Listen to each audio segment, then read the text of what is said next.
Well, good Sunday morning, everybody. For Laredoans, by Laredoans, reviving downtown Laredo is taking on a new life. And at the heart of that idea, a simple approach. When a city loves its downtown, downtown returns the favor. In a packed room that quickly became standing room only, President and CEO of Killam Development, Cliffe Killam, outlined a vision for what downtown Laredo could eventually be. Going into details, the developer talked a strategy centered on business, food, and art to sustain the area for the long term. And with the purchase of several downtown buildings, the hope is that downtown Laredo could return to what it once was, transforming it from a hidden gem into something that shines like a pearl. It's the kind of example that sits just up the road. You know, downtown San Antonio feels like it's more for tourism than it is for locals and for the people that live there. And I would argue that the Pearl Brewery feels more catering to the people that live in that community, and it just so happens that they also get tourism. A similar view in terms of their project, which was we want to serve the people of San Antonio with this project, and so and I think that it shows when you walk through there, and you can just feel it. Well, joining us to discuss that recent coffee chat with the Chamber is Cliffe Killam himself. He's joined by KGNS General Manager Luis Villarreal. Good morning, gentlemen. Thank you for joining us. Appreciate having you with us today. That was, Luis and I were both there at that Chamber event. Fascinating conversation. You really had a lot of insight into how you'd like to see the transformation of downtown Laredo. Yes, thank you all for having me, Luis and Mindy, and yeah, we're super excited about what's going on in downtown and for the enthusiasm. We had a wonderful crowd, a lot of different stakeholders, and as I said in my previous comments at the downtown discussion that we had, we think it's going to be really around food, art, and the business district. And so we're actually working on creating a culinary district there. So that's going to bring in, we'd love to try to have a culinary institute and school there. So we're just excited. We have sort of an open invitation for artists and creatives, because I think that, ultimately food and art bring people together. And then we need to have ambassadors that help to tell the story of downtown, and that's where we think by having a business district, the people that are working down there can help tell those stories. They're going to bring their friends, their family, business associates, and we just have so much history, and it's a great part of our city's culture. Cliffe, you said something in your presentation, and I'm sure you've said it before, that really struck a chord with me, because I've been very vocal over the years about how we have done a lot of things in this city, still thinking that it's the 1960s and 70s, where our focus has always been the people that are coming in from Mexico. What can we do, to attract more tourists from Monterrey and whatever? And, the world has changed. Retail is not what it used to be, and we had a lot of retail tourism back in the day. And it seems that we have had a hard time moving away from that, and we keep focusing on that. But anyway, I'm not going to get on my high horse here. You said something about it being a vision for Laredoans. I think that's important. What does that mean exactly in your eyes? That the vision is what? Yeah, no, that's a great question, Luis, and I appreciate that. I think that it means that our city's history and our heritage and our culture, much of it is centered in downtown. We're a city from 1755, and I think it's about creating a place and spaces that are for the people of this community, that make, and as I said kind of earlier in my comments, is, our North Star, the thing that we're thinking about as we're working on the properties that we have, but also as we're listening to different stakeholders, is how do we make the people of Laredo happy? What is going to serve their needs? How do we serve their needs? And I think so. We're kind of about repositioning downtown, as you said earlier, from being something that was more for tourists, whether they be folks coming from Mexico or other parts of the country, or on the merchant side. So it's really about kind of repositioning around kind of food, entertainment, and bringing in the different entrepreneurs from all over the city of Laredo that have a passion for downtown, that want to help to be a part of that and serve the folks that are here. We can't necessarily rely on those other folks to come in and you know, spend their hard-earned money there. I mean, those things may happen, but I think the main thing is we have a market here, which is the people that live here. How do we make those families happy? How do we make those people happy? And I think there's so much to celebrate and be a part of with downtown. So that's kind of a little bit of the idea. How do you feel, and I'm sorry. No, that's okay. I just, he triggered me with the, how do you feel we've done from a marketing standpoint, marketing to ourselves internally? Again, I go back to, it seems like most of our efforts continue to be directed outside of our community. Mm-hmm. Do you feel that either as a city, as a county, and even in the private sector, that we have relied too much on seeking exterior, outside. the outside of Laredo? Do you see that in any way? Yeah, I think that's a great point. I mean, and I think, I mean, there certainly is a place for that, but I think that we haven't done enough of thinking about how we can service the needs internally, mm-hmm. you know, of the people that live in this community. And so I think there's a real opportunity to do that, to say, again, how do we make the people in this community happy? How do we service their needs? You know, oftentimes, as I've worked on different projects and things, you know, you say, well, you know, we have a lot of the young people that are here, they leave. They leave to go get jobs in other communities, sure. and so forth. And so how do we retain that talent, and how do we attract new talent, right. you know, as a growing, booming city?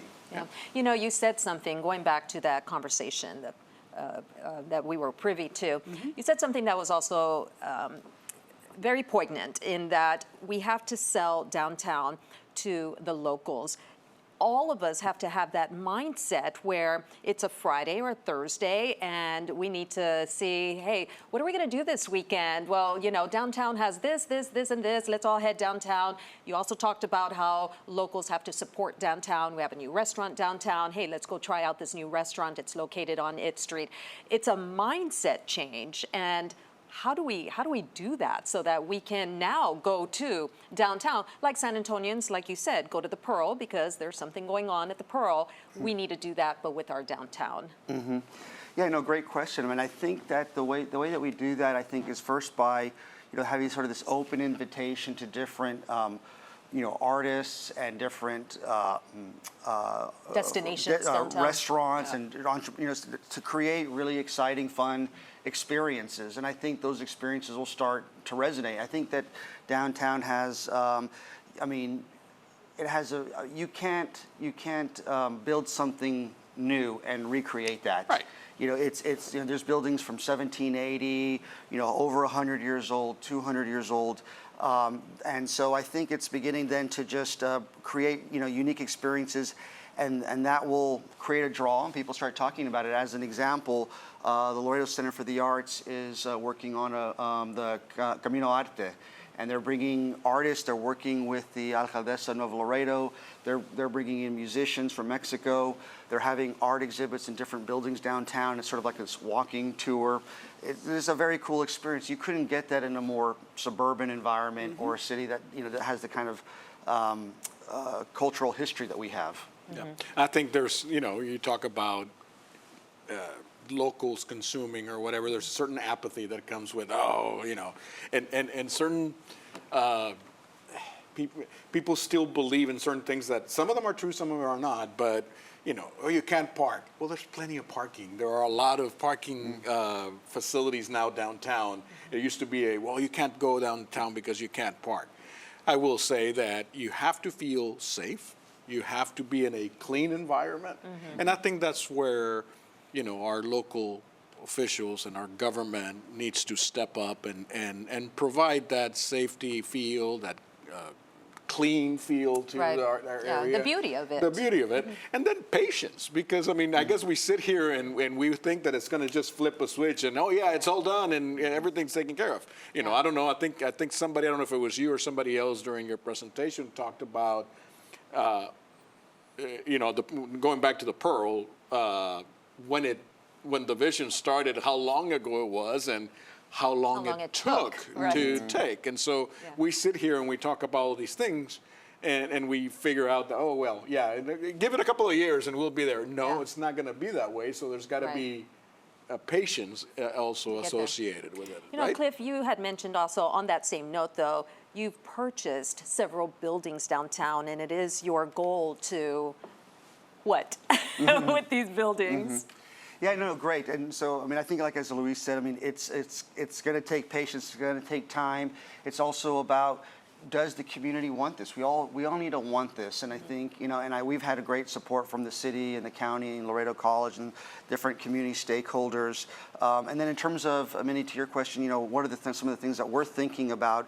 It really goes down to sort of those three different items that I mentioned earlier, which is, you know, food, art, and the business district. So in terms of the greater downtown area is probably about 10 million square feet.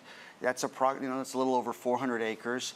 And then I would say that the business district is about 200 acres. And we've purchased, which is about 4 or 5 million square feet approximately. And we have. Is that about 20 square blocks? That's, to give like 200 acres, it's a little bit smaller than the TAMU campus. Okay. The TAMU campus is about 300 acres. Okay. So it's about 2/3 of that. And we've purchased, I would say most of our buildings that we've purchased are office buildings. There's about 5,000 to 6,000 people that work downtown. We think there's a need for professional office space. So we want to do that because we also think that those people that are working downtown are going to be the ones that are seeing what's happening there before anybody else. They're going to be able to go out to eat and experience that. They're going to be able to have drinks and then have a good time, and they'll be our ambassadors. And then the other side of it is hospitality, being able to go to a nice restaurant, a nice place to get a drink with a friend or business associate, and then art, and then to be able to experience these kind of community type events and bring people together. Yeah, well, it all sounds amazing, Absolutely. and we're going to continue talking about that when we come back, of course. Doing business in Laredo, what works, what doesn't work, and what needs to change. We'll be right back with that conversation. Stay with us.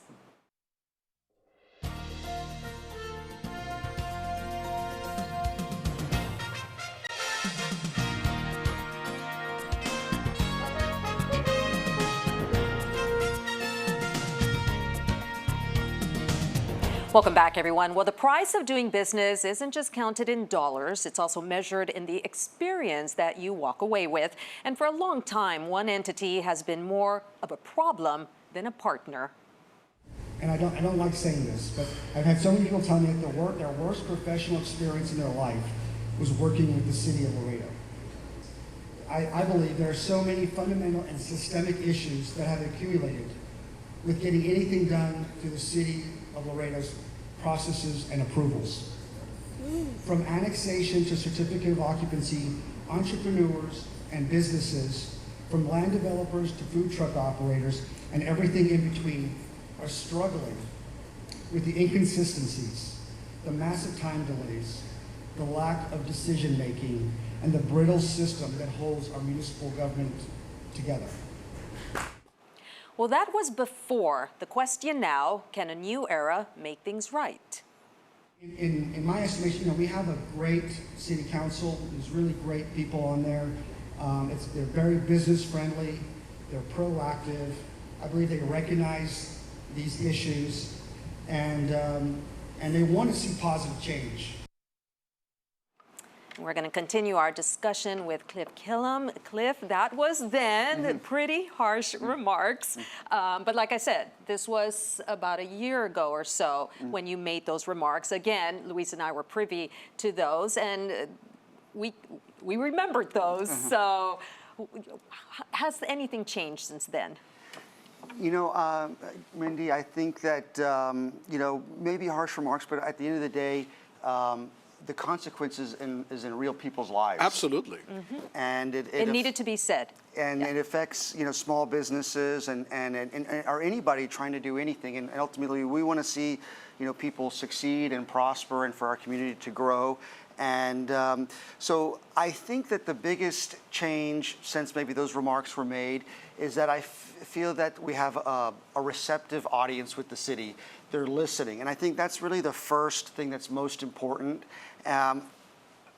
there's still work that needs to be done in terms of translating that into the actual experience that people have when they interact with the city. But I think, look, there are some wonderful people that work there, but there is around some of these city processes, and I said earlier in my comments, it's about having a consistency of experience. An expectation, that, you know, clarity of expectation of how is this going to work, clarity of process. Yes, absolutely. I mean, I've talked to many different types of business owners, and they've talked to me about one gentleman that opened up a restaurant talked about how he had a fire inspector come in and said, you need to do this, and he spent $10,000 or $15,000 making these changes, and then a month, 6 weeks later, he had a different person come in, and they said, no, you weren't supposed to do that.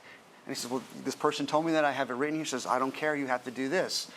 I mean, and then more time delays. And so people are saving, you know, in many cases, their life savings to open up a business, and they have everything at risk, and then, or they're getting a small business loan, and things are getting in the way. So I think that although there are a lot of wonderful, capable people there, the process themselves are sometimes getting in the way. And so, you know, we need to have people in this community be successful. We want them to be successful at all different types of businesses. And so, you know, I'm working hard to help to enable that, because I want to see this community thrive.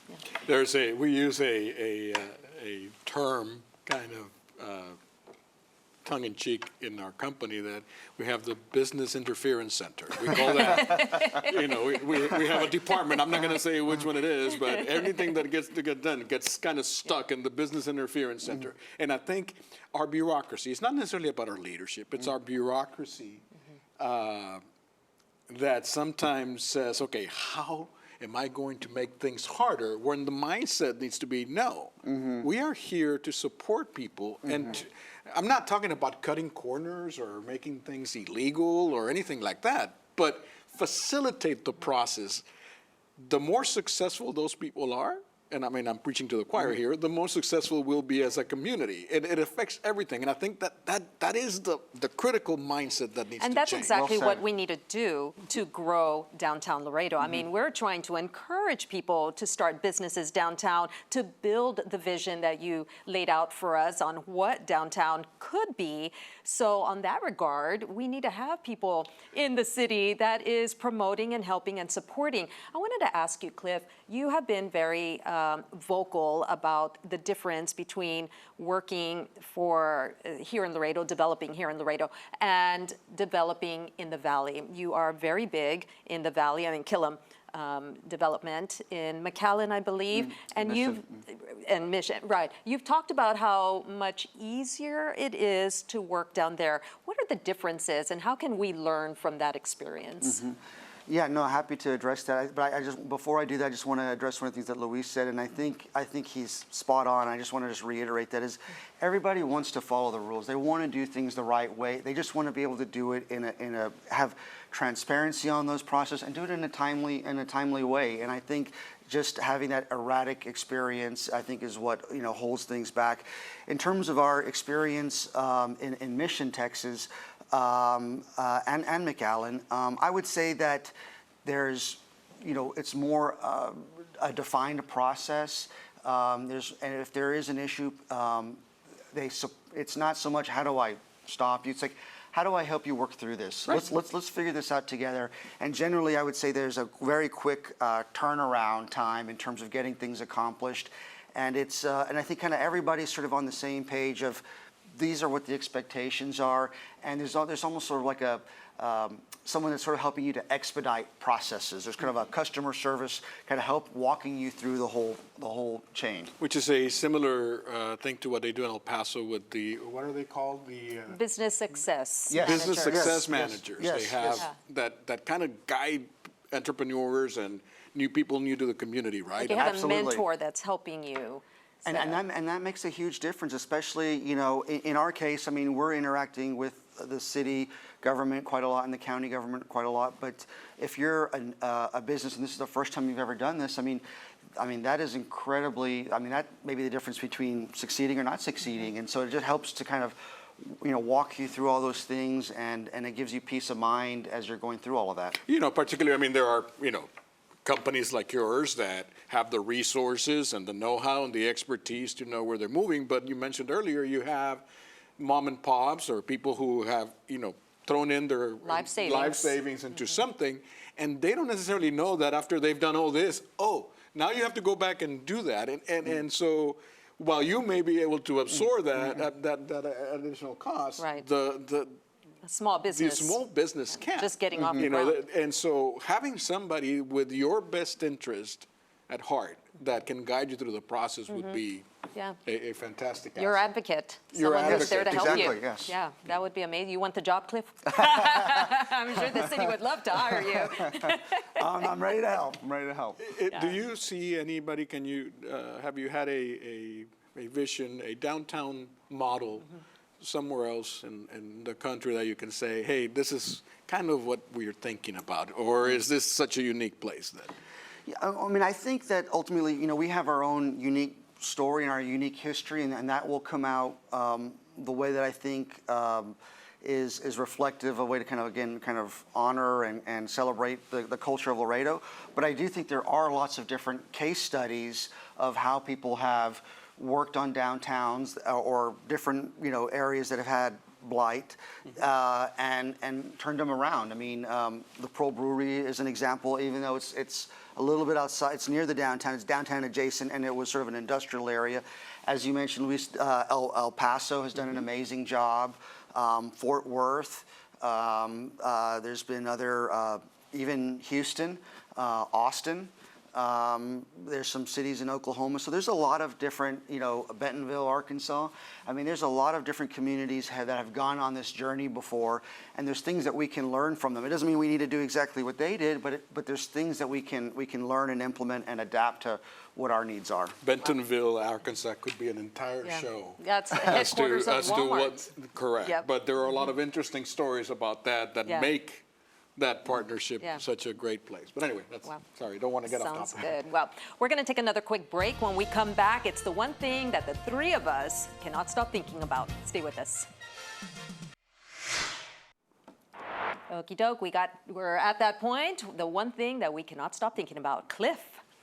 My one thing is the Don Quixote exhibit that's happening downtown at the Laredo Center for the Arts. Okay, well, tell us a little bit about that. Sure, yeah, we're having an exhibit there. It's the second year we've done it, and we're bringing in students from LISD, UISD, and some of the United Day School and some of the other schools in town. And we bring in students as well as the community to participate in printmaking and art, and also we have an open invitation to artists, and we have an exhibit on some rare books, and then we have different images from the Don Quixote story. Awesome. Wow, that is pretty neat. We're going to talk a little bit more I'll about keep that. it brief. Thank God football's back. And yes, thank you very much. I will be there. I mean, I was there yesterday. Oh, okay. Sorry, I was there yesterday. I will be there tomorrow. Depends on when you're watching this, right? But yeah, football's back, college, NFL, and the happiest time of the year. Oh, so. I'm sure. Okay. Oh, wait a second. There we go, Longhorns. That's a different story. I don't know. Somebody snuck that in Someone there. snuck that video in there. Well, my one thing has to do with a cross-country meet that happened last weekend. It was Border Olympics. This wonderful runner right there, her name is Lizzie Wade. She is from San Antonio. She is visually impaired. She is legally blind. And for the first time in Laredo history and one of the few in UIL history, she ran with a guide. There's her guide right there. Yes, I'm proud. It's my son, Michael, who came down from college to help her get through her race. And she actually is an amazing runner and very inspirational. Her message to anyone else who has a love for running, who might be visually impaired, is to look into UIL guidelines. You can get a guide, and she is just a wonderful girl, and kudos to her. She actually came out 16th place, top 20, so Awesome. she did an amazing job at Border Great Olympics. story. Yeah. So good stuff. Well, that is all the time we have on this Sunday morning, but make sure to tune in next Sunday for another episode of Beyond the Headlines. Have a fantastic week.